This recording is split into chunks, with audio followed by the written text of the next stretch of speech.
All set, Chantel. All right. Good morning, everybody. Welcome to our call, Friday morning call.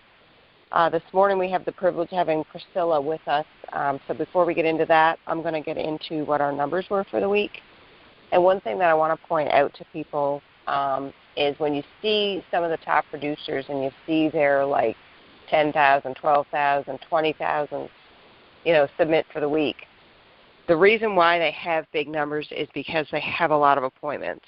Now, I know many of us in North Carolina got hit with snow this week, and that affected how many appointments we had. But I just want to go over that for a few minutes with these numbers today so that anybody new joining us can truly see why it is a numbers game. So starting with Kayla, she had 1560 for the week. She had 3 appointments booked. Charles, 2387. He had 1 appointment. Dawn T had 2,737. She had 6 appointments. Myself, 2,960. I had 9 appointments. Paige L had $4,318. She had 11 appointments booked. And number 1 for the week, Nadia Morgan had $3,864. She had 10 appointments booked. So you can see none of us had our 24 to 30 appointments for the week, which is typically what our goal is. And not one of us had actually sat with over 6 people. So the numbers are down this week, guys, because nobody had the appointments. So I'm expecting over the next few weeks that the numbers will actually go up. I know I hope to hit a higher appointment range to kind of make up for this week not being a good one.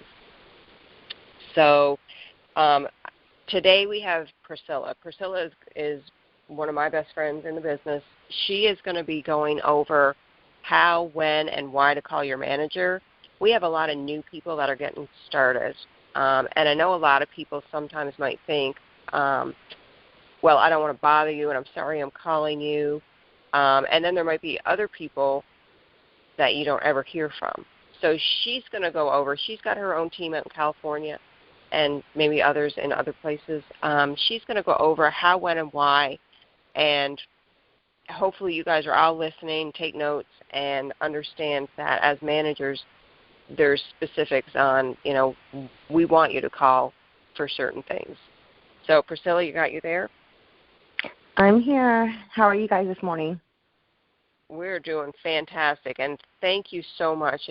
She is in California, so it is 5 a.m. there. So thank you so much for getting up and joining us on our call. We truly, truly appreciate it. Yeah, no worries, no problem. So everybody, I'm Priscilla, and like Chantel says, I've been in the business with her and Paige now, I think probably like four years. And, there's a lot of things that we went through that I would like to share with you guys today, and hopefully this will help you guys and some of the things that we learned. And to hit on your guys' appointment, Chantel, like what you were talking about, it's funny. I was listening to the call with James last night, and he said he broke it down into the month, and he said that he ran minimally 120 appointments. And it made me think, it's like I go week by week by week, and, sometimes we're a little discouraged because maybe we didn't hit our appointment goal for the week. But, we do look at our issue paid by month. So that was something that kind of gave me motivation, like, hey, like, although, like, I had a bad week, like, it doesn't have to be a bad month, right? Like, I still have time. Like, the month's never over. So that's something that, that I learned last night that I know that I'm going to put into play, like, on my schedule to make sure that I have my 120 appointments minimally a month to hit, my $20,000, $30,000. Because, like you said, this truly is a numbers game. And when we look at it that way, like, there's no way that, you can lose. But today what we're going to talk about is, as agents, like, how do we get the confidence in the home? When we're in the home, when do we call? How do we call? And when I look at it, and I look at agents, and I look at, when I was a new agent, I remember being a new agent, and I remember, walking in the home and just kind of thinking, like, okay, what do I do now? So What I do is, and I tell agents, is like, let's keep it very, very simple. Like, know that you always have ammunition, and your ammunition is your upline, right? Like, you're never alone in the home. So when you walk in the home, I believe that it all starts, your presence presents itself before you do, right? So we want to make sure that we're very confident, right? So I like to keep things very, very short and simple, but always know my ammunition is in my pocket, right? Like, and that's my upline. That's the agent hotline. Like, I'm never by myself. So, like, let's take it to when we walk in the home, right? We walk in the home in our presence, which is our confidence, right? Our confidence is there because really that's all that matters, and that we're organized. So when I say organized, I mean understanding what it is that we do. Team, we do simplified issue business.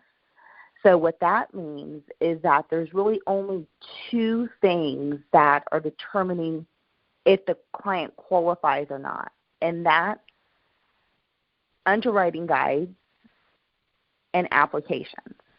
Okay? So when you walk in the home and you have your prescription knockout guide, which you can download, I'm sure Chantel, Paige, you guys have all the information for, the agents. You download these guides. So, like, let's say, example, Americo. Americo has a prescription knockout guide. So what that guide means is that if the client is taking any of those medications, that they don't qualify for that program, right?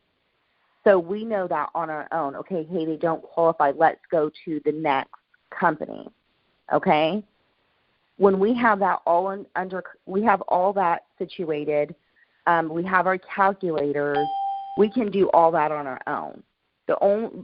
When it comes to when the clients start asking things like, hey, why do they need my banking information? I need to think about this. Why do they need to draft this account? I believe those are reasons why we call our upline. Those are reasons why when we call the agent line. Because it's not even a fire, it's like a little spark. And I think that's when I want the phone call. And the way that I want the phone call to sound is because you as the agent, you're already going to have all the information, right? You're already going to know what the client is taking as the prescriptions, if they qualify or not. It's when you get the pushback that you call. And the way that I like it to sound is, when an agent calls me, I like them to say, hey, Priscilla, call me and don't put me on speaker. Just call and simply say, hey, Priscilla, I'm sitting with John. He's 62 years old. He just had a couple of questions about the banking information, and he was a little apprehensive why they need his banking account information. And then I will say, okay, let me speak with John. Because a lot of times these clients, all they need is validation, right? Like, they just need to make sure that you are who you say you are. They need to talk to somebody else. And I think on the other end, when agents, like what I did myself, I would start, being combative with a client and say, like, why do you need that? And, being a little defensive. And then, call my upline where it's already a fire. Your manager can't, they can't create magic. They're not firemen. So it's like, let's call right when it happens, like right when they give you the pushback about the banking information. Let me think about it, draft dates. Hey, I don't want this. I think that's the best time to call right when it happens, because it's easy to put it out then, because it's only a little bit of pushback. They're not saying no. Does that make sense, Chantel? 100%, yes.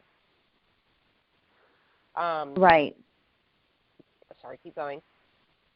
Right. So that's what I think. I think that, as new agents, we get in the house, and sometimes, like, I know for myself, I would be just so kind of confused. So I would, be all over the place. I just didn't know where to go. So I would either not call, or I would call after a fight happened. And And just know as new agents, you guys don't have to do that. You do have Chantel Page. You guys do have the hotline.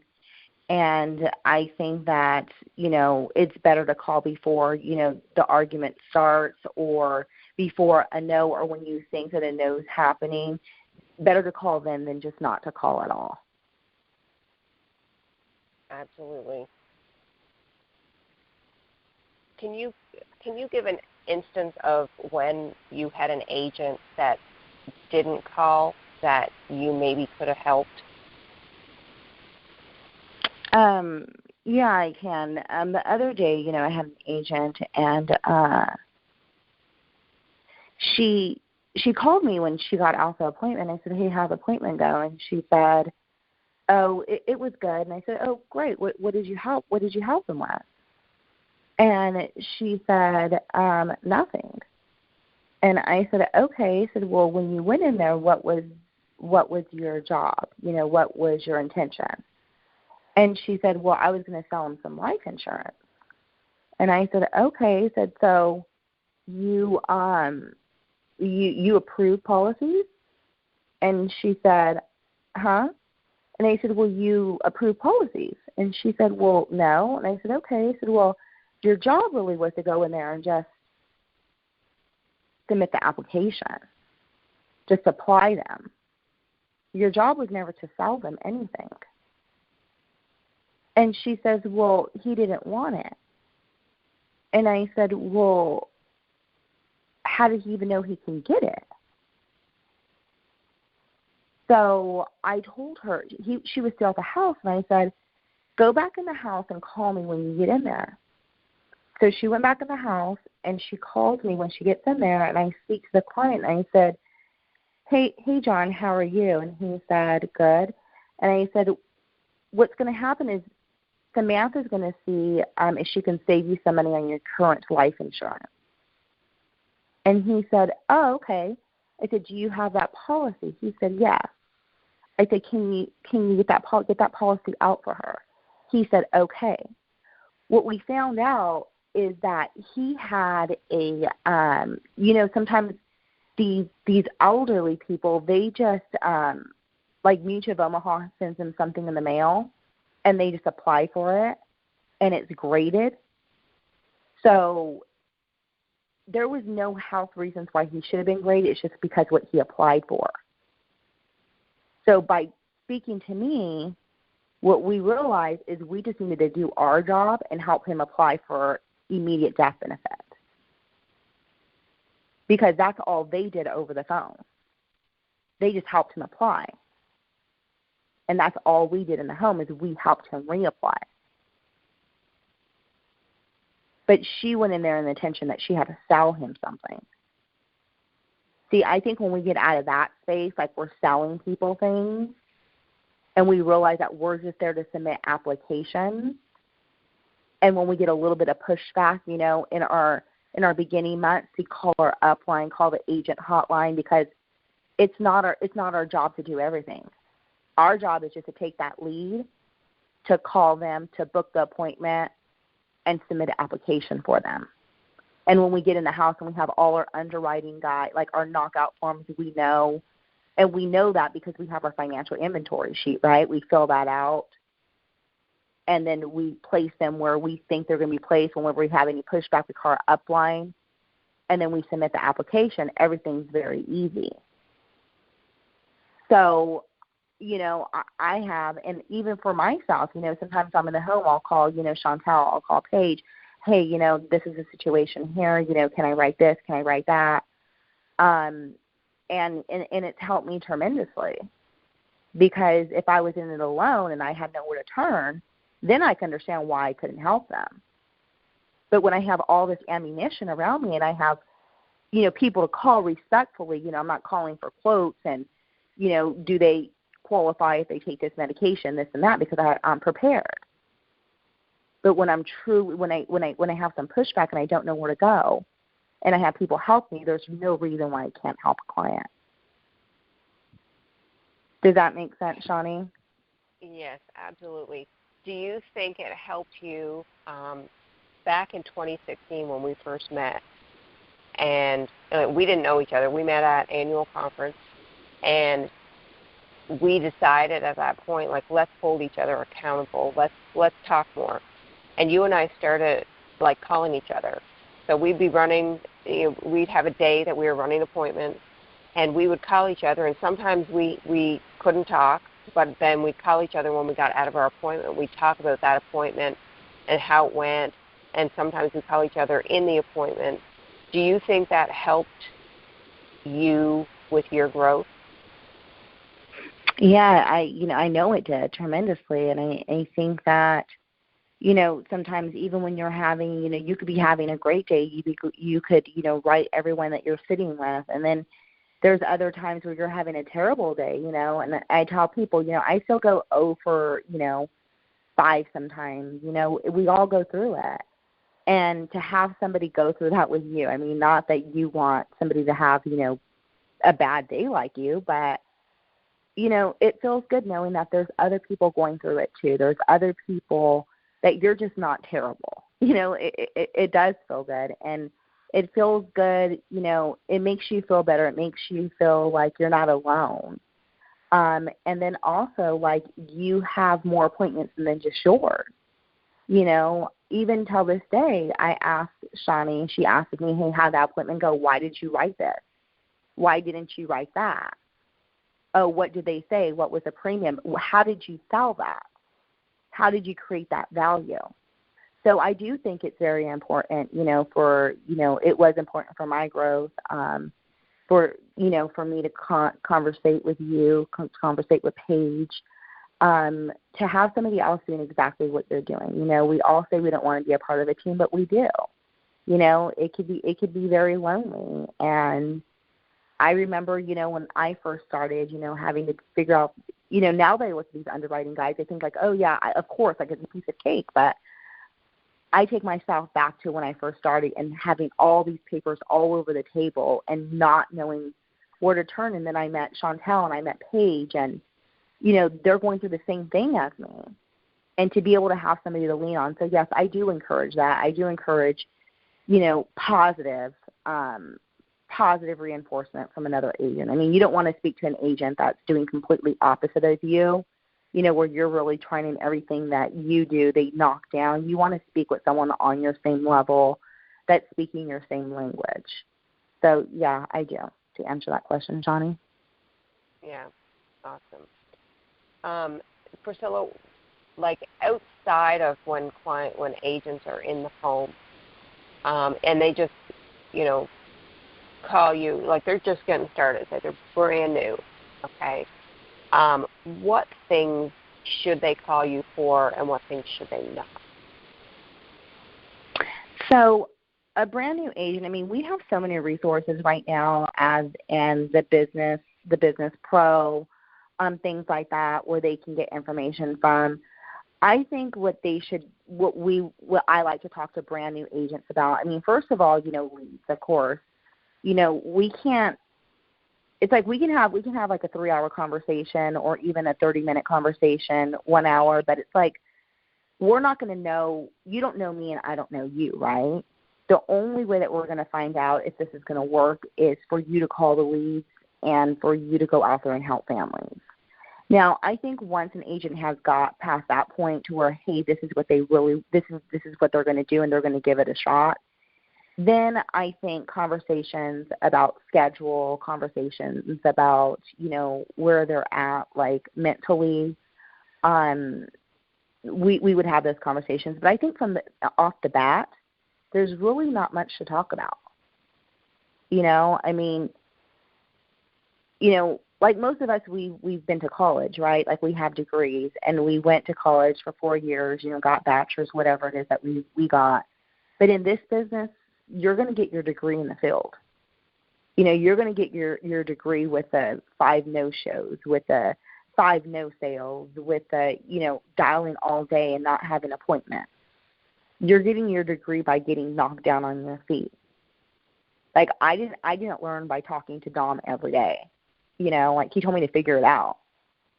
And I think that, in a softer sense, we do need encouragement. So I think that if you're out there in the field and you need encouragement, like, hey, you can call your upline and say, like, I'm not really feeling that well today. I have 5 appointments, and is there, like, your upline can give you some words of encouragement. But besides that, I really don't feel like there's much to talk about in the beginning of your transition with Family First Life. Yeah, and don't get us wrong. Like, we want to talk and help everybody get started. And there's certain things, like sometimes it's contracting, and that needs to be done through contracting, Family First contracting. Things with the carriers, being able to log in, that stuff you call carriers for. But when we get started, we want to talk about how many appointments you got. If you need help with leads, you can call Sasha and figure out leads. And